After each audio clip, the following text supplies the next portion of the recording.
Okay, I see that people are still joining, but we're gonna kick off the second session. Oops. Oops. Yep. Good afternoon, everybody. Thank you for joining this webinar on unfair trading practices in the agri-food supply chain. The Fair Trade Advocacy Office hosts this session, and this session is possible thanks to the support of Humanity United Action and to the input and cooperation of ASICA, AIM, Foodrix Europe, COLI ACP, GoAG, Oxfam, and many others whom we thank for their support. The Fair Trade Advocacy Office is a Brussels-based organization that speaks out on behalf of the fair trade movement for fair trade and trade justice, with the aim of improving the livelihoods of marginalized producers and workers in the South. The Fair Trade Advocacy Office is a joint initiative of Fair Trade International and the World Fair Trade Organization. As part of our work acting on behalf of producers and workers in the South, we have for long been advocating for strong legislation that address and corrects unfair trading practices that are actually affecting the workers and producers in the South. For that reason is that we welcome the Directive of Unfair Trading Practices in business-to-business relationships in the agriculture and food supply chain that was adopted in 2019. And we have been closely monitoring the transposition of this directive by the European Union member states. This directive aims at mitigating the vulnerabilities of food suppliers against abusive trading practices that are present due to imbalances of power between larger actors and small actors. If the right transposition of the EU directive was important, an effective implementation is even more important. We consider that the first step towards a smooth implementation is to ensure that those who are entitled to benefit from the laws have the right information and the tools to do so. The directive makes it clear that non-EU suppliers have the right to not suffer from unfair trading practices that are being executed by EU buyers. This is why we are hosting this webinar, to answer to your questions and provide more information and assistance so you can actually benefit from this directive and its transposition into EU national law. To start the session, we have with us Ms. Henrieta Jany-Roskova, who is Team Leader Unit G1 from DG Agri in the European Commission. She will set the scene on the introduction of the directive, the reasons that brought the Commission to put it in place and its expected effects. After her intervention, we will move directly into a Q&A session where we have an exclusive and qualified panel of experts from Italy, Croatia, Portugal, and Belgium that can respond to all your questions regarding the directive applied to those countries. We have also invited a representative from the UK, as there is a large flow of exports from non-European countries that are being imported to the EU and the UK.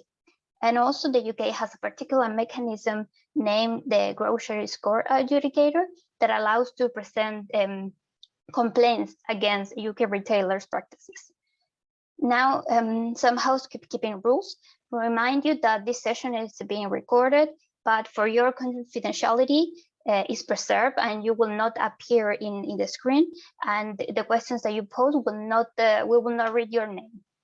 If you do not wish to display your name, you can remain anonymous, but we suggest that at least you include your country of residence, as this allows us to perform better our job in protecting producers and workers from the South. For the Q&A session, we encourage you to use the Q&A function that you can find below in your screen, and where you can also post the questions anonymously. You can also send your questions via email. I will put my email in the chat box, and your anonymity is guaranteed. We also have available simultaneous interpretation into Spanish. To activate it, please look for the little word in your toolbox below your screen and select Spanish. That way you can hear the entire webinar in Spanish. To assist the interpreter, we ask our panelists to speak at a moderate pace. Now, moving into the interesting part of the webinar, Ms. Henrieta, the floor is yours. Many thanks, and many thanks for giving me the opportunity to present the key facts concerning the transposition of the directive on unfair trading practices. First of all, when we go to the next slides, I would like to sum up the key elements of the directive. The directive protects weaker suppliers against stronger buyers. In order to do this, the directive takes a step approach. This step approach is based on turnover figures as a proxy to reflect the different bargaining powers of suppliers and buyers. For example, if a micro farmer with less than 2 million turnover supplies to a buyer with a turnover of more than 2 million, the directive applies. What we have seen from the transposition of the directive into national laws in the member states have taken a different approach. Some of the member states have implemented the steps mentioned in the directive. Some others went incorporated even a stricter provisions. What is also important is that the directive applies to sale transactions where either the supplier or the buyer or both are established in the European Union.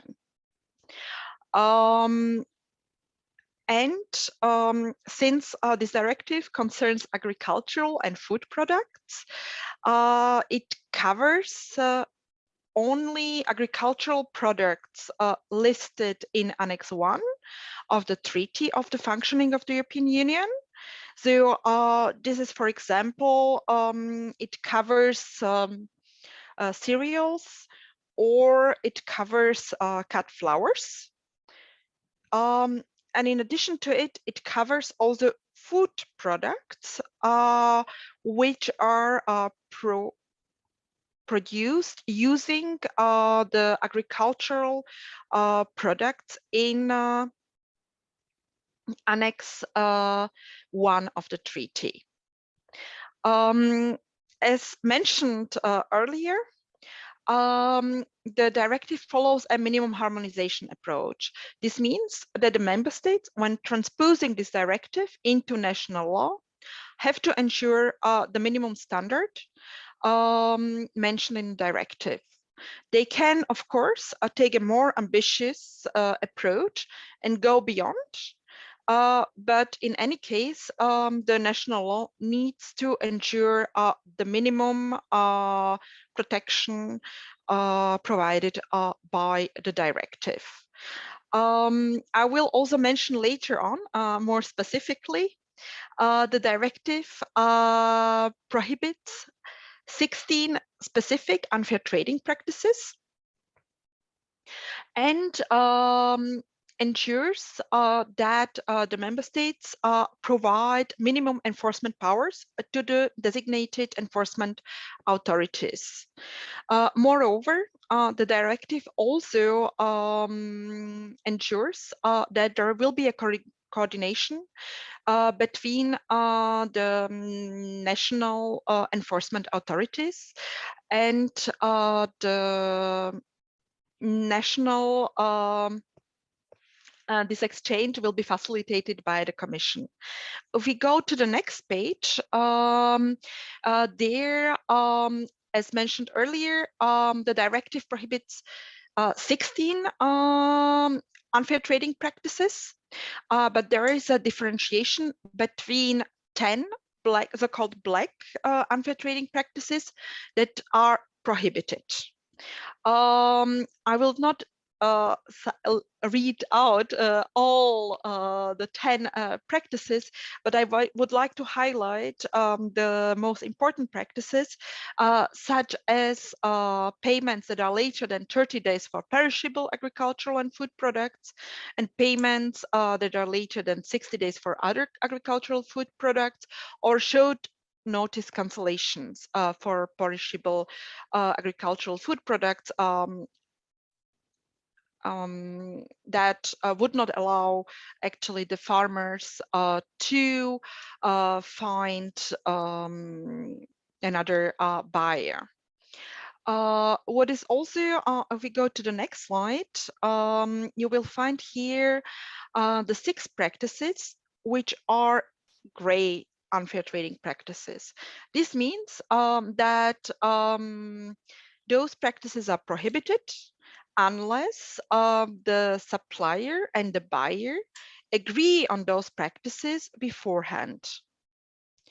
So this means that in an agreement, the supplier and the buyer would need to agree what happens with the unsold products. So will the buyer send those unsold products back to the supplier, or what will happen with them? The same is true also with regard to the payment of the supplier for stocking, promotion, marketing, advertising, or fitting out of the premises. All these payments would need to be agreed beforehand by the supplier and the buyer. If we go on to the next page, what is very important for the enforcement of the directive and also of the transposed national measures is to ensure that the supplier can submit complaints to the national enforcement authorities. And normally the supplier can choose which authority it wants to file the complaint. So this means this applies, however, only, of course, to suppliers within the EU, meaning that the supplier established in the EU can decide whether he submits a complaint to its national enforcement authority, or whether the complaint is submitted to the enforcement authority of the buyer. In your case, if you're established outside the EU, you would need to submit the complaint to the enforcement authority of the buyer. What is important also is that the complainant can request that his identity is protected. We have seen from the transposition measures of the member states that they have taken different steps when it comes to the protection of the identity of the suppliers. Some of the member states have established ombudsman function or other possibilities to protect the identity of the complainant. In some other cases, it could be that the investigation cannot go further in case the identity of the complainant is not revealed, because the identity of the complainant is important to proceed with the investigation. However, what is very important in this respect is that the complaint does not need to be actually submitted by the supplier himself, but also by his, there is a possibility to submit such a complaint by his producer organization, be it a cooperative, be it other organization, or through an organization with legitimate interest representing the supplier on his behalf. What is also important to mention is that the enforcement authorities have the possibility to open also investigation, ex officio investigation on its own initiative, on, for example, on the basis of anonymous hints or media reports. I'm slowly also coming actually to the end of my presentation, and when we go to the next slide, I would like just to highlight the most important milestones that we have reached this year. First of all, on the 1st of May, this was the deadline of the transposition of the directive into national law. And this includes also the designation of the enforcement authorities and notification of the transposition measures to the Commission. On the 27th of October, the Commission has published an interim report on the state of the transposition and implementation of the directive. I'm happy to include in the chat later on a link to this report, where you can find more information on the state and the choices of the member states when it came to the transposition of this directive into national law. And as from 1st of October, the national law had to start to apply to new agreements. The existing agreements have to be brought into line with national law 12 months after the publication of the national law concerning the unfair trading practices. What also awaits us in the coming months is also the first annual report of the member states to the Commission, informing us about the enforcement activities and transposition, as well as the start of the enforcement authorities cooperation. Also, the enforcement authorities are required to publish an annual report. The Commission will also evaluate the effectiveness of the directive by 2025. When we go to the next slide, you will see that so far 19 member states notified full transposition of the directive, and 2 member states notified a partial transposition. From the exchanges with the member states, we see that many member states have carried out an extensive consultation process that in some cases took a bit longer than anticipated, but many member states are on a good way to transpose the directive in the coming days or weeks. This is, for example, true for Italy, or what I have heard also, for example, for Belgium. You will find on this slide also the link to the published national laws that are published on Eurolex, as well as to the Europa website, where you can find further information when it comes to the unfair trading practices. You will find there also contact details to the national enforcement authorities, as well as the activities of the Commission when as regards the transposition of the directive.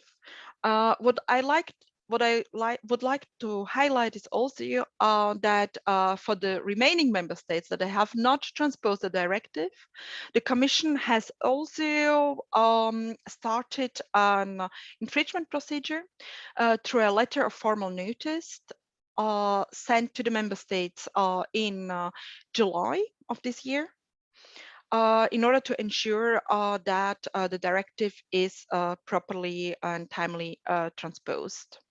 The Commission is also looking into the transposition of the directive to make sure that all provisions are transposed correctly, and will consider, if this would not be the case, to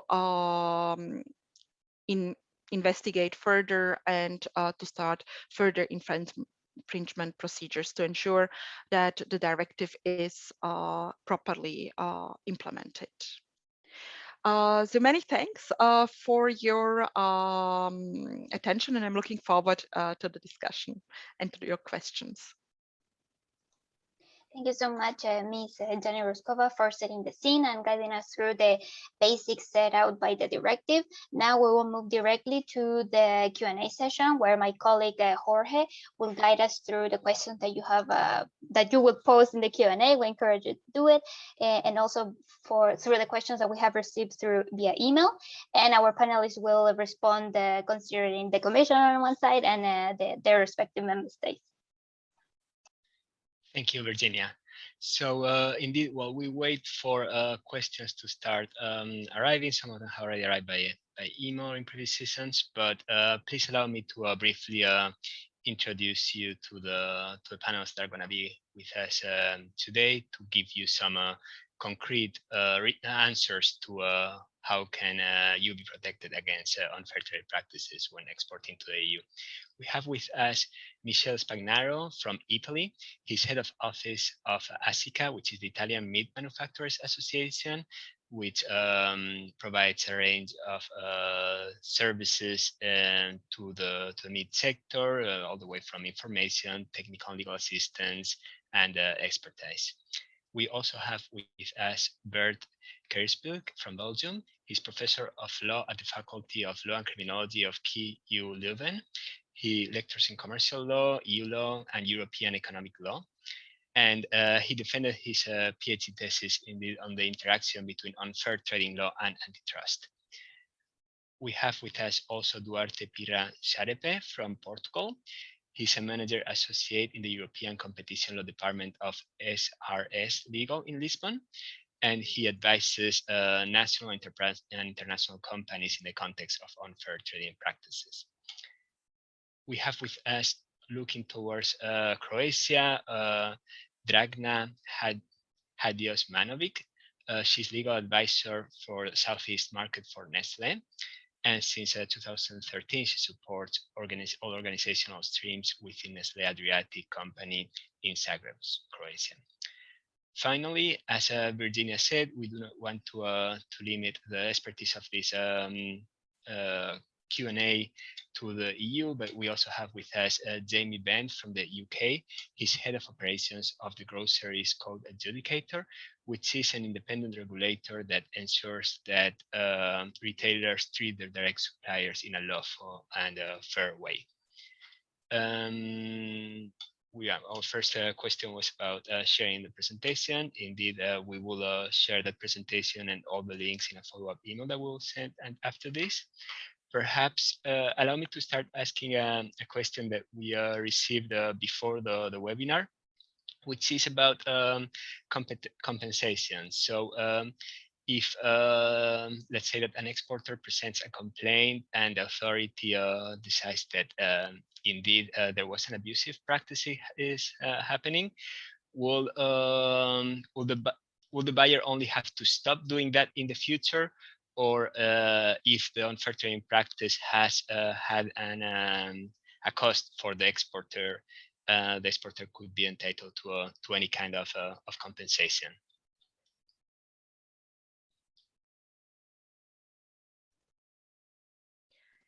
Well, very important. This is a very important question. Of course, the directive itself concerns only the idea is to stop the infringement.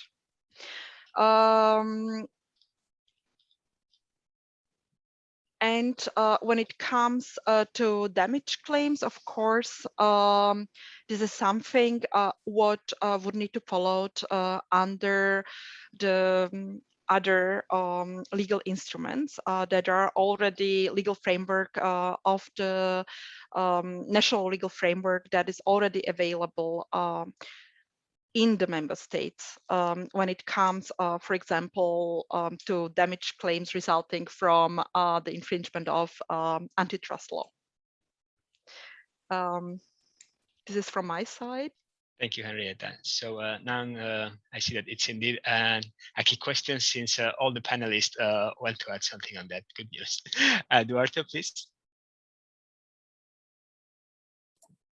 Yeah, that's it. I think Henrieta, I think, said it all. So these sort of rules, they have both public and private enforcement. The public enforcement is carried out by the competent authorities, and then you have the private enforcement where you can lodge in a court an application for damage compensation. That would be totally possible in Portugal. Of course, for the competition laws, there's a specific directive on that on that possibility, but there's no specific legal regime for the other sort of infringements, but it's always possible private enforcement of any sort of rules in Portugal, as long as you can demonstrate that you had any damage. You can lodge that sort of procedure. Thank you. Thank you. Bert, do you want to add anything else? Well, yes, the same holds for Belgian law. So when implementing this directive in Belgian law, there is no specific rule in the Code of Economic Law in relation to private law actions. That would be follow-up actions on, for example, decisions by the competent authority. But of course, there's always a possibility for claimants to file a claim under before a civil court, a claim for damages under the normal rules of the civil code in Belgium. Yeah? It's true that the directive itself does not deal with those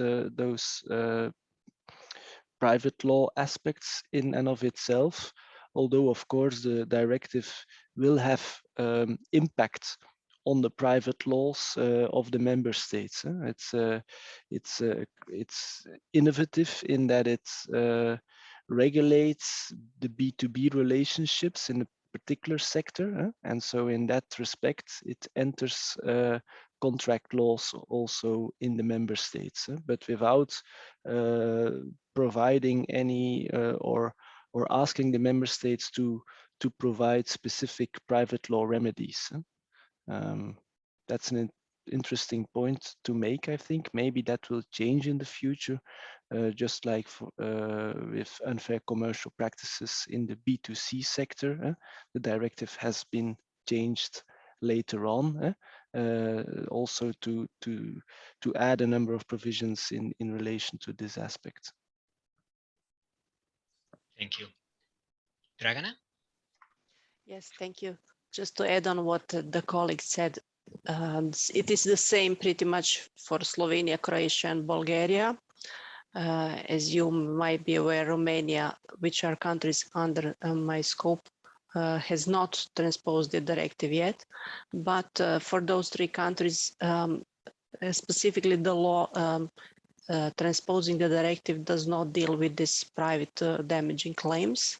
So as my colleague said previously, the law only establishes a monetary fine, so a sanction for the breach of the law that goes up to 670,000 euros approximately for the breach, but does not deal with the private request. So the private damages request is available at any time under general laws on obligation before the civil courts.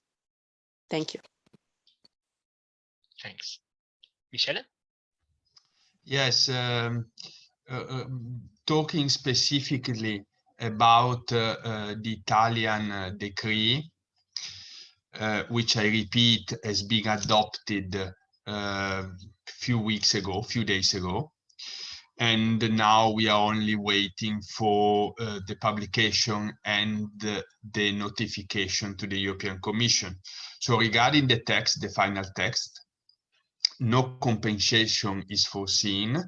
On the other hand, similar to what happens in other member states, there are sanctions depending on the breach. So depending on the UTP found.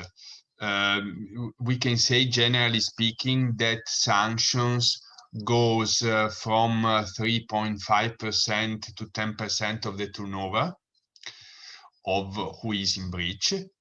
And the sanctions cannot be less than a range going from 2,000 euros to 30,000 euros. So minimum, not less than. Then there is a provision regarding reiterated violations, and the sanctions can be 2 or 3 times higher depending on the UTPs.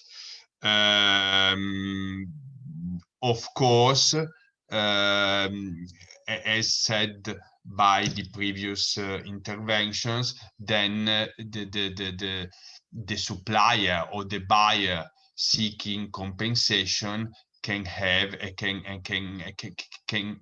go through other means or through other laws at national level. Thank you. Thanks a lot. And to finish with this question, looking out to the UK, Jamie? Yes, thank you. Before moving on to the issue of compensation specifically, probably best I just set out a couple of ways in which the scope of the rules in the UK are distinct to those in the EU and EU member states. So firstly, in terms of the goods that we're looking at groceries. That makes a slight difference. It includes cleaning products and household goods, for example, but would exclude things like tobacco products and fresh flowers. And in terms of the organisations that are within scope for us, we're looking at designated retailers, so the biggest retailers and their direct suppliers, rather than a wider group of businesses. But on the specific point of compensation, so we have a kind of escalation process where a designated retailer and a direct supplier end up in dispute that aims to allow the two parties to resolve that between themselves. But ultimately there is an arbitration process. So the Groceries Code Adjudicator, the organisation where I work, has an arbitral role if there's an unresolvable conflict between parties, and at the end of that process a compensation award could be made. And fellow panelists touched on the issue of fining separately. So we also have investigatory powers and can fine retailers where we find that they've been non-compliant with the relevant code of practice. But in that case, the fine sadly doesn't go to the supplier. Thanks a lot. So moving ahead to a question asked by Matteo, and if that's okay, I'm going to jump to the second one, since there has been a lot of talk about below production cost selling. So I'd like to hear your views about what is considered a production cost, and if it's possible for the Commission or member states to define a cost scale for each product. He also asks in particular, how are certifications such as Fair Trade, Reinforced Alliance, Global GAP considered when calculating a production cost? To give some background, like there's some countries in which buying below production cost has been forbidden in the transposition of the directive, in particular in Spain. But we don't have any legal expert from Spain now. Perhaps you can add something on this debate on buying below production cost. Sure, if I may. First of all, as you know, sales below cost is not prohibited by the UTP directive. However, member states, and as you mentioned, I have also heard that Spain is planning to go beyond on that and to add it to the unfair trading practices in the national transposition law. However, what you can see, for example, from the Commission communication, a European retail sector fit for the 21st century, which was published in April 2018, in certain situations, sale below cost can be actually beneficial. It is acknowledged that, for example, sale below cost can be a legitimate tool of operators' marketing strategies for entering, for example, a new market. While the UTPs cover the relationship between undertakings, sale below cost are more common in relation between retailers and consumers. Also, as the supplier get the agreed purchase price, there is no direct price pressure exerted on the upstream operators.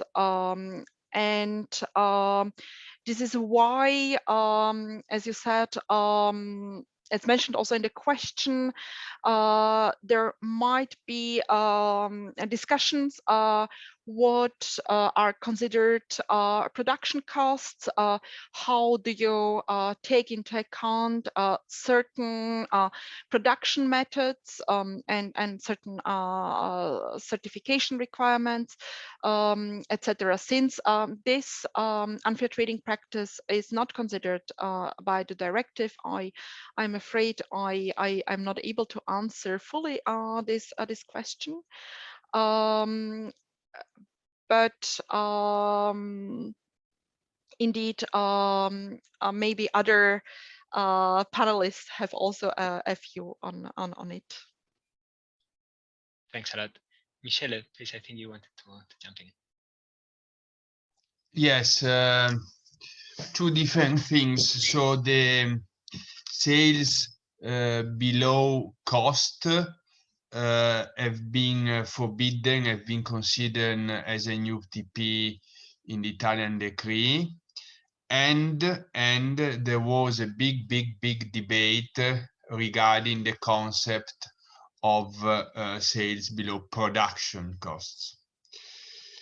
We as ASICA, we have always been against this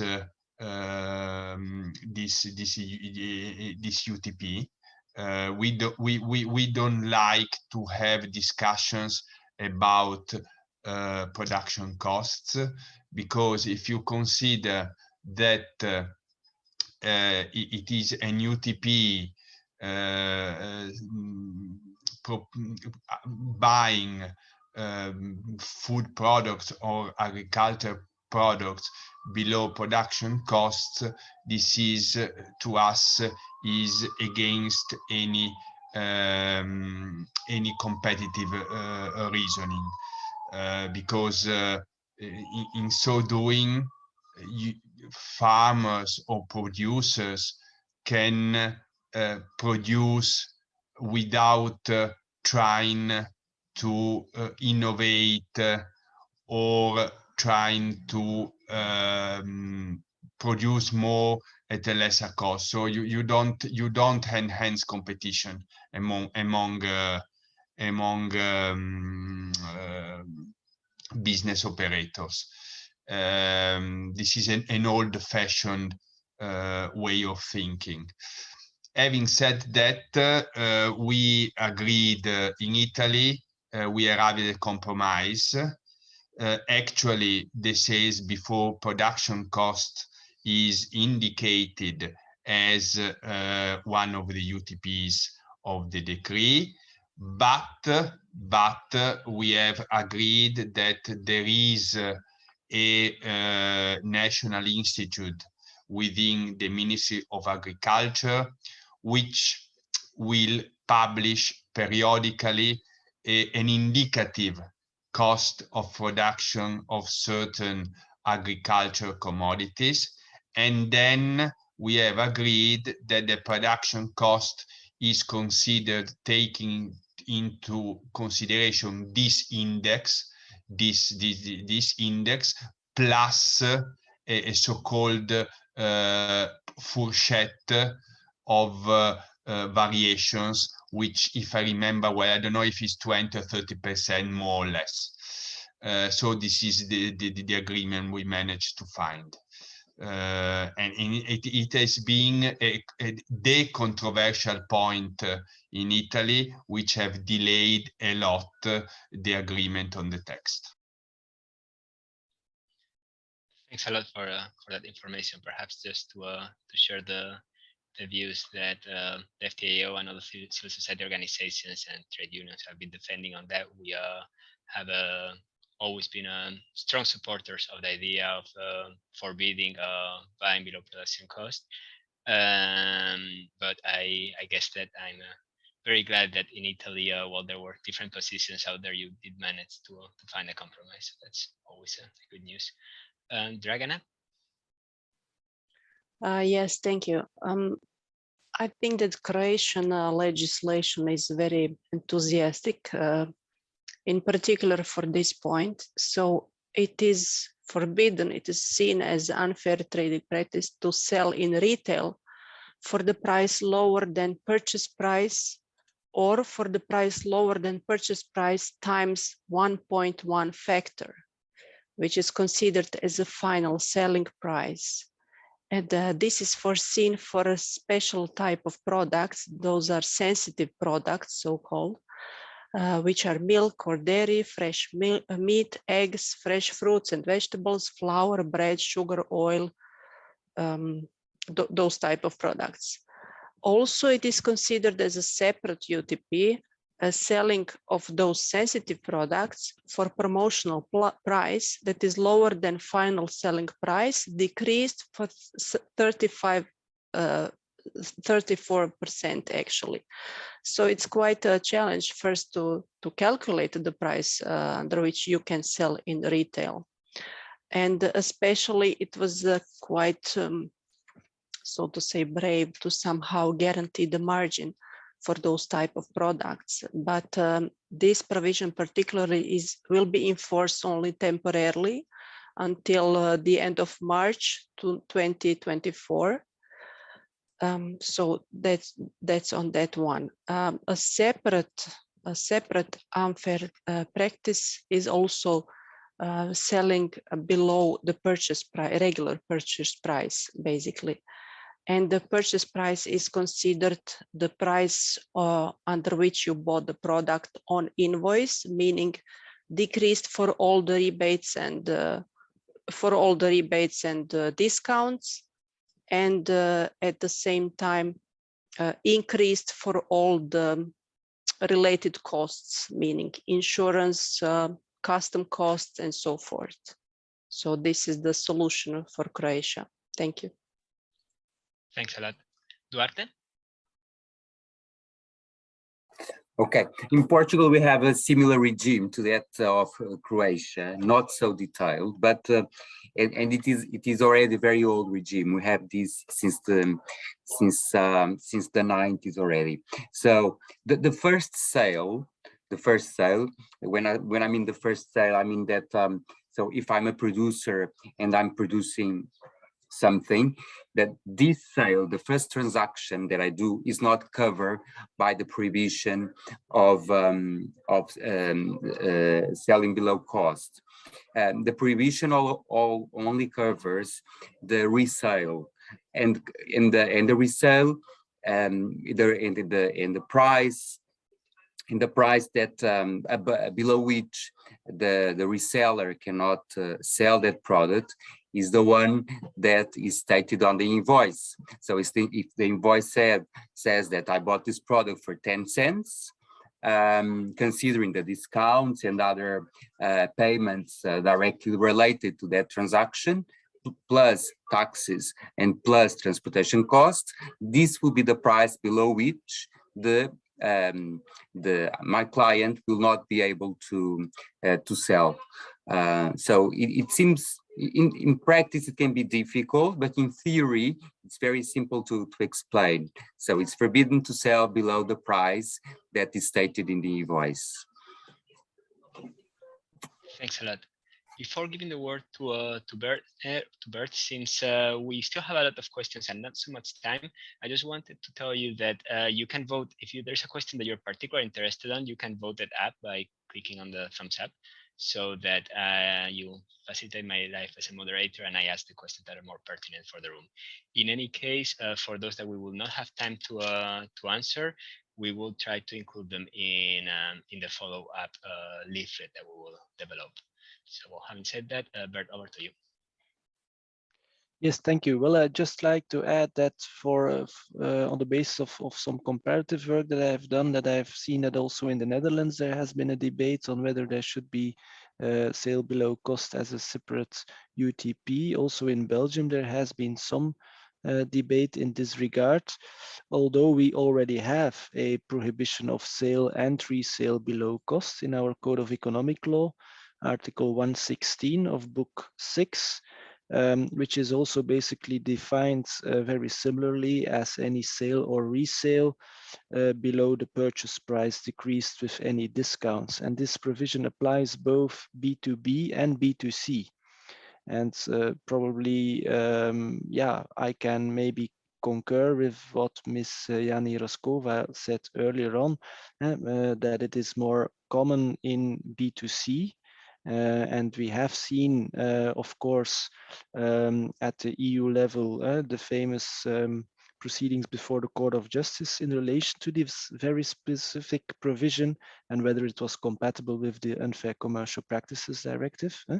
In any event, it sounds reasonable, I think, and I agree with what others already have said, to prohibit sale below cost only in situations where the undertaking has a dominant position within the meaning of competition law. That is the better thing to do, I would think, but that is of course a political debate. But it is awkward to have problems with a prohibition of sale below cost in the B2C sector, because it is incompatible with a full harmonization directive, and then in the B2B sector having a minimum harmonization directive which still allows member states to go beyond and to prohibit sale below cost B2B. That's just an academic remark with a helicopter perspective. Thanks a lot, Bert. So moving on to one of the questions in the chat box. There's a question about how if there will be any kind of support structure for non-European producers to make sure that non-European farmers can make a legal claim.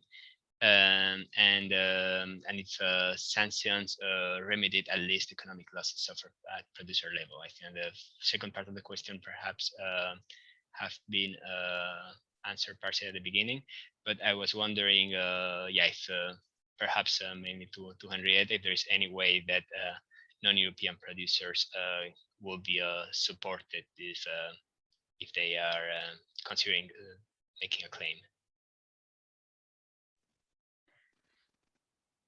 Well,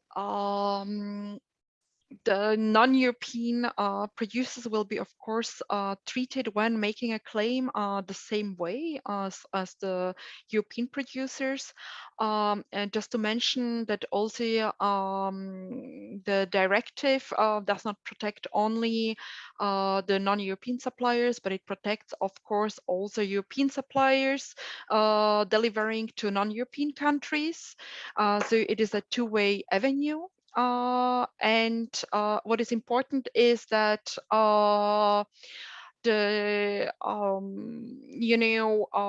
sometimes in the European Union, of course, if the producers, if the producers outside the European Union submit a complaint to the relevant enforcement authorities, the enforcement will, of course, take place in the country where the complaint is submitted following the national law. where it is submitted when it comes to the protection of suppliers of European suppliers to non-EU countries, although the enforcement might be difficult, there is a reputational risk, at the stake, and this is why it is expected that to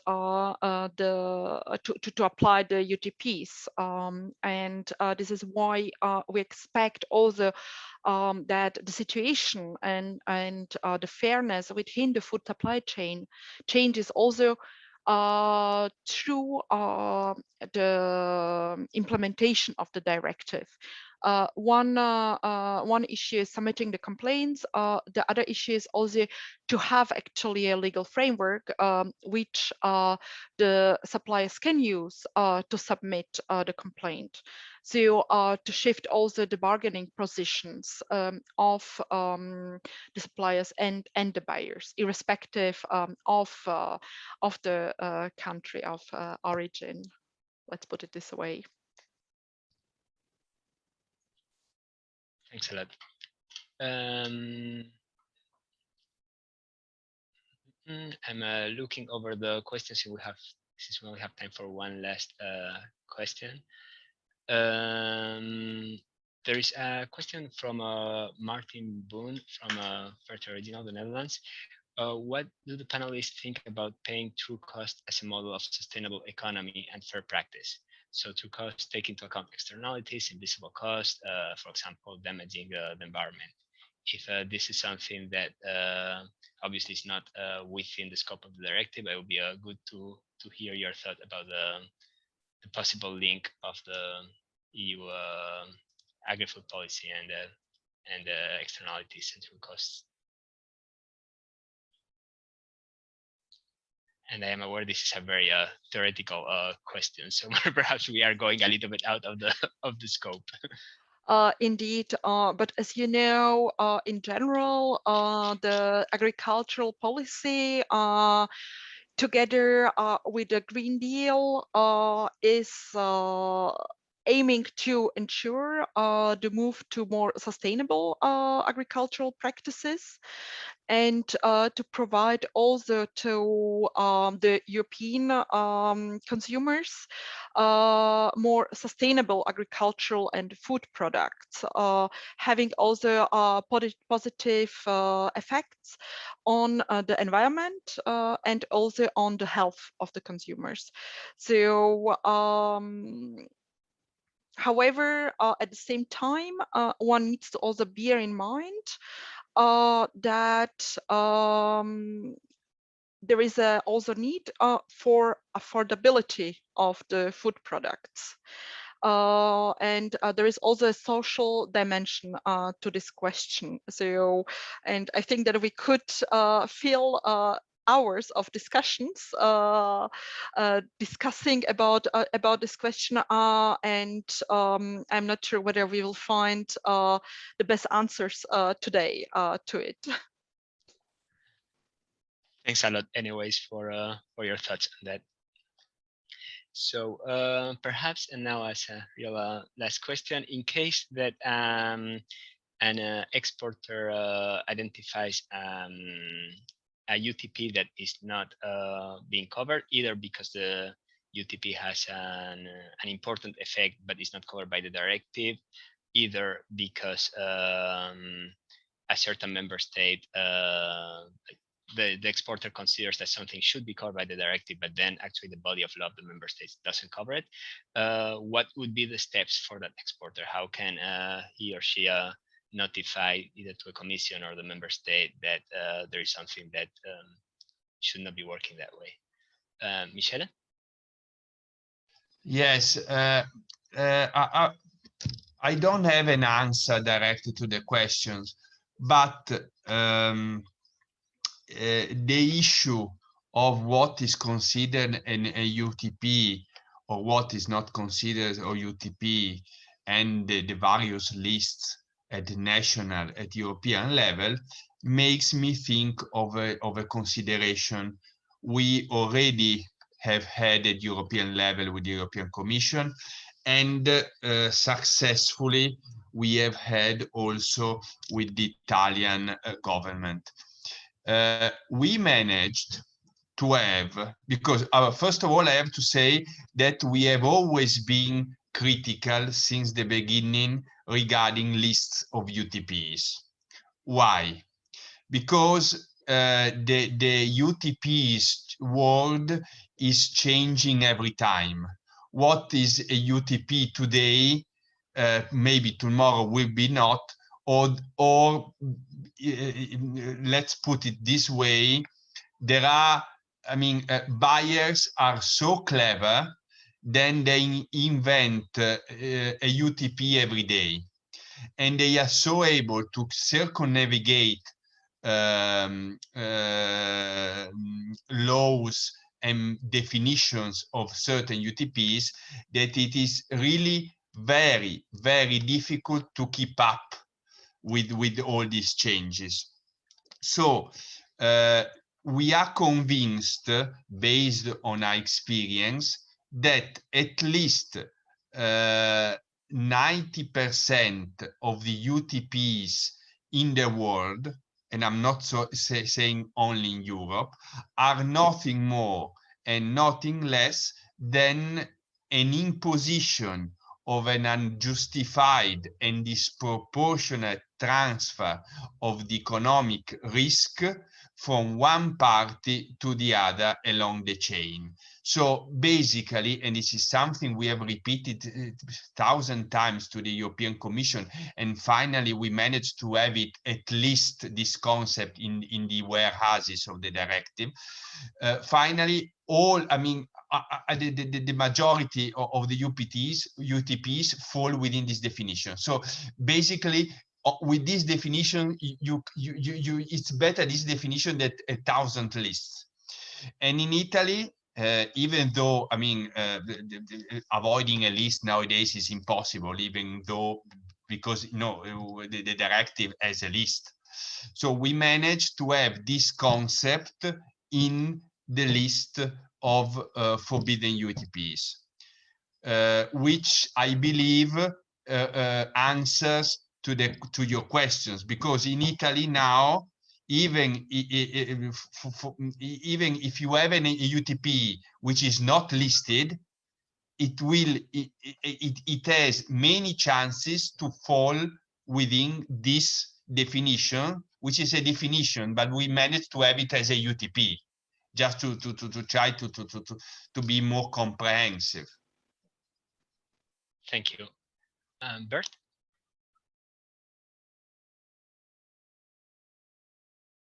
I just want to add that under Belgian law, there is a possibility there's a delegation in the act to the king to add UTPs to the blacklist and the grey list of the act by royal decree. That's one thing to add. And then secondly, answering the question, I would still say to all those non-EU suppliers, and also to the EU suppliers who are experiencing a trading practice which they dislike, even if it is not qualified as a UTP under the current law, I would still encourage them to file a complaint, because of course all the legislation will have to be evaluated, and so that is a good way, I think, for the national governments and parliaments, and for the European Commission as well, to map any existing practices which are sometimes experienced as unfair, which might not be unfair, but which might be experienced as in that way. So that could then be taken into account in any possible future amendments to national or the European law. Thank you. Thanks for the advice. If that's okay, Henrietta, will you raise your hand before I'm going to finish with the panelists and then give the floor to you so that you close, so that because we're already a little bit late. Duarte? So I totally agree with Michelle. Distributors are very creative. They are always changing the name of the rebates, the name of the discounts, creating new sorts of payments and services. So it's very important that national legislations have some open legal provisions so that they cover a larger number of practices. We also have in Portugal something, a very open legal provision that in the end it prohibits practices that are unproportional and unreasonable. For instance, if a client requests commercial conditions that are totally misaligned with the general practice, with the historic relationship between them, and maybe consider unreasonable and unproportional, those practices may be subject to consequences, to fines. And fines in Portugal for this sort of abusive practices may reach 2.5 million. So it's a very considerable amount. So in another perspective, also we also have besides this UTP law, we also have a code of commercial good practices that from the point that the supplier subscribe this code may benefit from the application of certain rules that complement those ones from the UTP. Okay, thank you. Thanks a lot. Dragan, I don't know if you still, you did put the hand up. I don't know if you wanted to add something else. I did raise a hand, but I saw that we are short of time. I don't want to extract too much. What I want to add on, fully agreeing with Michele, but I see the biggest advantage of this law, at least, is what I got feedback from our sales community is we are all paying the same, it's just differently called now. But what I see as the biggest advantage is at least it gives you some leverage to negotiate the services that you are paying. So this is the biggest moment and the most pragmatic impact that the law has brought to us. That's it. Thank you all. Thanks a lot. And to finish, over to you, Henrietta, and once more to not extend it, just on my side to thank you once more for the participation. So first of all, many thanks. Just to add, with regard to the response to the question is that the Commission is currently carrying out a transposition and compliance check, as I mentioned during my presentation. And the Commission will make sure that all practices and all provisions of the directive are properly transposed and implemented in the directive, in the national law, sorry. So when it comes to emergence of new unfair trading practices, the Commission will work with the enforcement authorities and will monitor the emergence of such new practices and will reflect on those in the context of the upcoming evaluation, which is supposed to be presented by 2025. Moreover, the idea or the rationale behind the list of practices is to have a clear-cut list which allows the enforcement authorities and also the suppliers and the buyers to understand what is clearly prohibited. Because of course, if there are certain practices where the buyer is a dominant undertaking and abuses its position within the market, there are also other tools that are at the disposal, such as competition rules. There are many thanks, and I hope that all of us will raise awareness of this directive to make sure that it is effectively and efficiently implemented and used. Thanks a lot, and thanks a lot to all the panelists. As mentioned, we will share a follow-up email with all the links and relevant documents, and you have there our emails, and we're always happy to keep in touch with all of you. Thanks again, and have a very good afternoon. Thank you, you too. Bye-bye. Bye. Thank you. Bye. Bye-bye. Thank you.